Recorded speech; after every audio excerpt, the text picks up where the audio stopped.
Hi అండి, టిఫిన్కి పెసరట్టు చేద్దాం అనుకుంటున్నానండి. కాబట్టి ముందుగా పెసర్లు నానపెట్టేసుకుంటున్నాను. నేను పెసర్లు ముందు రోజు అయితే నానపెట్టేసుకున్నానండి.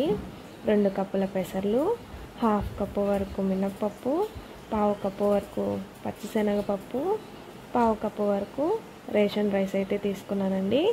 రైస్ అనేది రేషన్ రైస్ అయినా లేకుంటే నార్మల్ మసూరాలైనా తీసుకోవచ్చండి. 2-3 టైమ్స్ అయితే వాష్ చేసుకునేసి వాటర్ వేసుకొని నైట్ అంతా నానబెట్టేసుకుంటున్నానండి.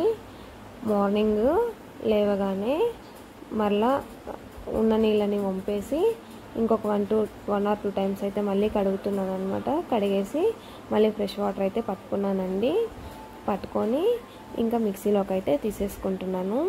పప్పుని మిక్సీలో కావాల్సినంత పప్పు అయితే తీసుకునేసి దాంట్లోకి ఒక ఎండుమిర్చి, ఒక 1/2 ఇంచ్ వరకు అల్లము, జీలకర్ర, పసుపు, తగినంత సాల్ట్ అయితే వేసుకుంటున్నానండి. సరిపడా నీళ్ళు అయితే వేసుకుంటున్నానండి పిండి రుబ్బుకునేదానికి. పప్పు మునిగితే చాలండి, ఎక్కువైతే అవసరం లేదు. మళ్ళీ జార్ అయిపోతుంది పిండి అనేది. చూడండి, పప్పు మునిగే వరకు అయితే తీసుకొని మిక్సీ అయితే పట్టేస్తున్నాను. నాకైతే ఇక్కడ కొంచెం పిండి అనేది కొంచెం జారుగా అనిపించిందండి. అందుకే రెండోసారి వేసే పిండిలో అయితే కొంచెం చాలా తక్కువ వాటర్ అయితే తీసుకున్నాను. ఈ విధంగా గట్టిగా అయితే తీసుకున్నాను. ఇంకా దోశ అయితే వేసేస్తున్నానండి. ఇది పులియబెట్టాల్సిన అవసరం లేదు. రుబ్బిన వెంటనే అయితే మనం దోశలు అయితే వేసేసుకోవచ్చు అనమాట.